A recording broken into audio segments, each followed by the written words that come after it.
Good, let me know. All right, so I'm Jennifer Shivers. I'm going to share with you our implementation story of HxGN EAM. All right, so I've been with Tucson Water for about 15 years. I've been in the water industry for 9 years, but mainly focused on asset management and operations. So over the past few days, we've learned about all these different things that we can do with asset management, whether it's HxGN or other systems. So I'm going to share with you today about our technology project implementation. Maybe our approach or some of the things that we did that helped us be successful can help you. So a little bit about Tucson Water. We've been around forever, right? We're in the desert. So I added a map there in case some of you haven't been out to the West Coast. We have a lot of assets, 4,600 miles of pipeline serving all of our customers. So when we talk about our asset management, the problems we were facing, we've been doing asset management for a long time in different systems. So in 2004, we implemented Oracle WAM. At that time, it was called Synergen, I think. And we started our path. We got really granular with the data that we were trying to gather. We weren't exactly sure what our vision was and what was happening. So fast forward to 2016, we started realizing that our data was really challenging to get to. We had gaps, there were inconsistencies. Our current software application was going out of service. We were facing a lot of change coming our way, and a lot of it wasn't in our control. But either way, we were looking at either an upgrade or a replacement, and both was going to require a large level of effort and resources. So our journey began shortly after that, once we accepted that change was going to have to happen. So we established and communicated our project goals. We walked through basic integration requirements. As a regulated industry, we have to follow EPA guidelines, our state entity, everything we have to take into consideration with how we structured our system, what we needed to get out of it to keep us in compliance, but also how we managed our work. A lot of the complaint we heard from many of our staff that were on board when we first implemented an asset management system shared with us about the fact that things didn't talk to each other. So we wanted to really outline our integrations. With that, we started looking at our business processes. So what did we do with our old system that maybe wouldn't apply in the new system? How could we as an organization change and improve to fit the software rather than make the software fit us? We recognize that just because we've done something for 20 years the same way doesn't mean it's going to work the same today. So the magic of workflows. I'm a very visual person, visual learner. We spent a lot of time before we even contracted with our solution on just learning what our business was, using cross-functional diagrams and marking what needed to go where was extremely important for us. Not only did we learn what the big picture was for our organization as part of a city, not just water, but also how our information is shared from one section to the next, from engineering to maintenance, from operations to customer service. There's a lot of things that happen that aren't necessarily documented or maybe clear. Maybe what I bring to the table is not what my current job function is. It's unique to me as an employee. And then we also figured that this would help our implementers scope and budget and project an accurate price on the project. We wanted to make sure we could deliver it on time. So what we learned throughout that entire process, we really celebrated a lot what our employees were doing well. There's a lot of things that happen out there. We have 573 employees out in the field. And we wanted to really recognize the fact that, wow, you guys are doing a great job. There's some really great things that were happening. Also identifying who does what. Just because something needs to be done and you pick that up, that doesn't mean it's necessarily your role. So how do we hold people accountable to what their job function is? We also identified that we had a lot of overlapping processes and a lot of processes that ran in parallel. They didn't necessarily intersect, but it was important for them to keep an eye on that other process that was in the other lane. Then we also identified our standalone processes that really didn't impact anything but one specific group. We couldn't fold them into the larger framework, but yet we couldn't leave them out either. So we started mapping out our workflows in 2018, and we kicked off our project in early 2020. A lot of meetings, a lot of workshops, a lot of learning. All right, so we'll talk a little bit about our goals. As an organization, we wanted to reduce our risk. We wanted to reduce deficiencies or any redundancies that we had. We wanted to gain efficiencies with our operations. We're in the water industry, we're in the desert. We don't want to, the better we can maintain our system and deliver water to the community, the better off we are, right? We're successful. We wanted to identify any business process improvements, have more accurate, relevant, timely information, and we wanted to increase our access to the information to make better decisions driven by the data. It's no longer the gentleman out in the field that has touched that section of pipe for the last 15 years. He knows when he's going to have to go back out there and fix it because it's leaking again. We wanted to be able to say, hey, before you go back out there, we want to plan for you to go there before it starts leaking. Then we started thinking about our technology solutions. We had a lot of turnover in our internal IT department. So that gave us some different things to think about, like software as a service instead of on-prem. And then we also had the goal of going towards a reliability-centered maintenance model. So let me just outline our project for you.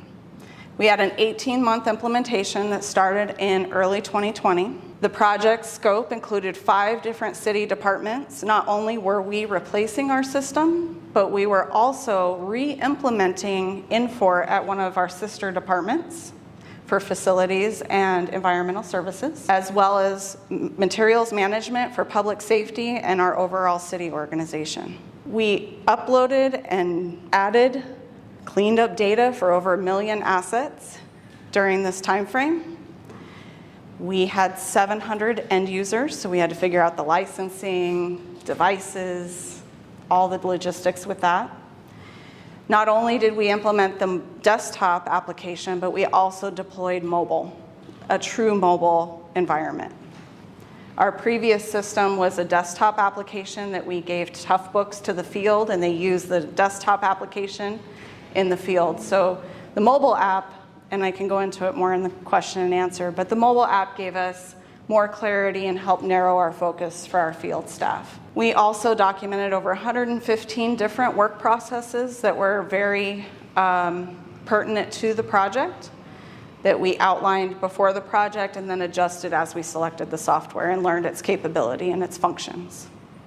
And all of that took well over 500 meetings and workshops. All right, so change management. I wish technology was just about the technology, but it's really about the people. We learned that every day on this project. So thankfully, the HxGN EAM team and the implementers, they have a wonderful format for change management. So throughout that change management, that was one of our first tasks, was to identify the people that could lead that. So they were engaged right from the beginning for the full 18 months of the project.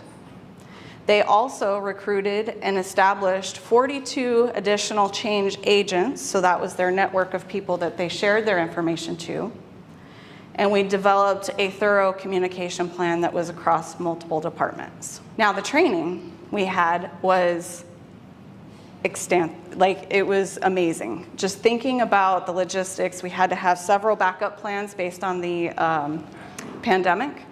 So we were trying to figure out every scenario based on what our local health regulations were requiring. But we had 20 trainers. They were train the trainers, and one project coordinator that did a phenomenal job. She scheduled and kept everybody's calendars full. And we delivered 670 hours of curriculum throughout our organization for 700 users. And it took us 45 business days to do that training. We also implemented a use it, don't lose it program where people would have practice sessions. We wanted them to continue their practice in the application before we went live. So if you were on that first day of training, by 45 days later, you weren't rusty already. So just to outline our challenges, anyone would have understood if our project timeline slipped, if we went way over budget, if we halted it altogether based with all the challenges we had. We had the pandemic and the remote working shift, plus the balance of our field operations, right? We could not have our consultants in person with us for quite some time due to our city's direction.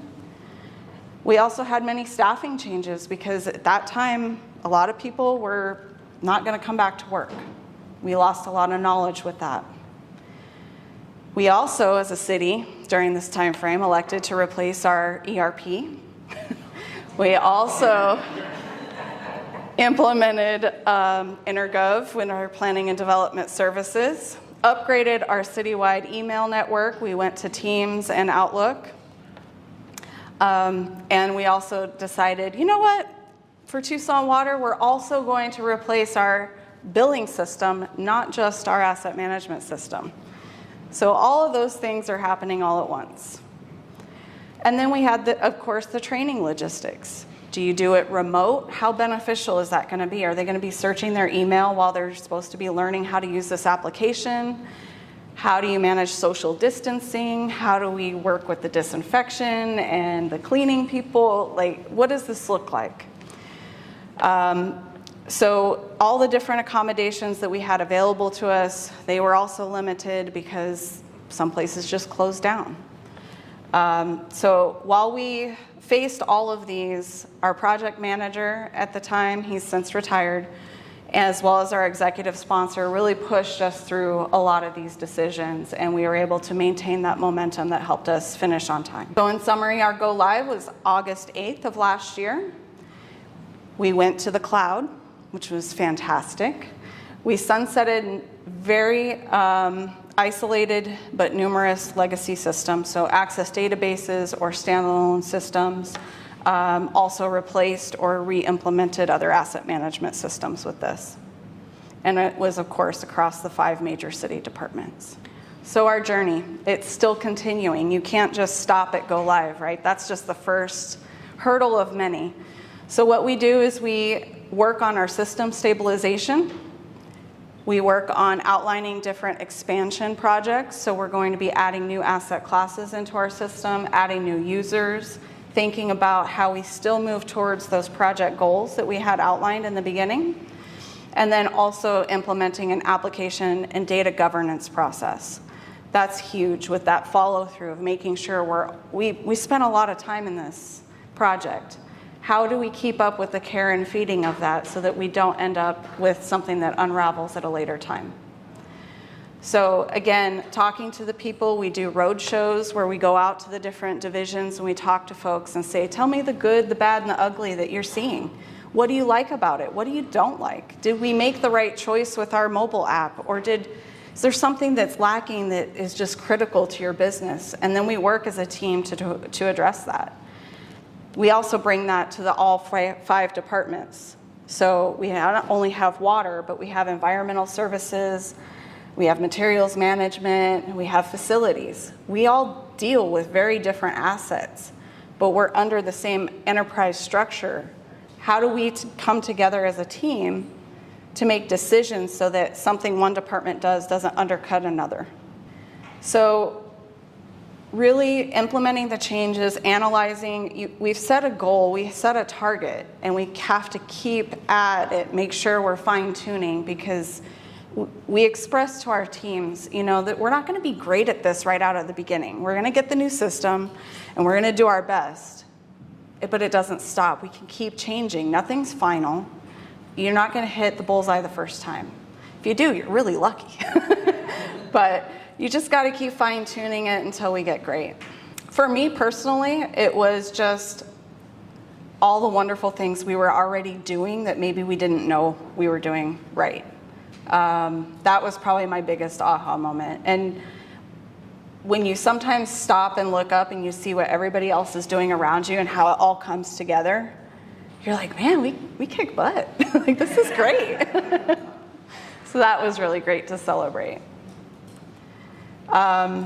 So we've also brought together in our governance process just some structure to it. So we have ways that we can receive just email requests from folks all throughout the different departments, and we can kind of triage that with our consultants. Our implementers are still under contract with us as we continue to grow and use the system. But that increased functionality, learning about which modules do what and how to implement them is really our next phases. And we have that outlined. I think we've probably got about 5 years of planning, but it's a journey. So it just doesn't start with that first go live. But yeah, it was, I think, just learning and looking back at all those documents, it's been really helpful. And then also, we revisit them frequently with our staff. Hey, remember this business process? They're like, oh yeah, I forgot about that. We also kept a log of the meeting minutes while we did them, so we didn't just output the workflows. And we also had attendance sheets. So when we bring it up and somebody says, why did this process go this way? We can also look and say, oh, you remember that one guy that was here for like 30 years? He made that decision, he was part of that. And then they go, oh, okay, maybe I'll, and then we could revisit it. Because sometimes decisions were made, and as you learn more, you make a different decision. So we always gave people that opportunity of, this isn't set in stone, but let's vet it, and let's see if we need to revise our decision. Well, thank you guys. I appreciate it. Have a good one.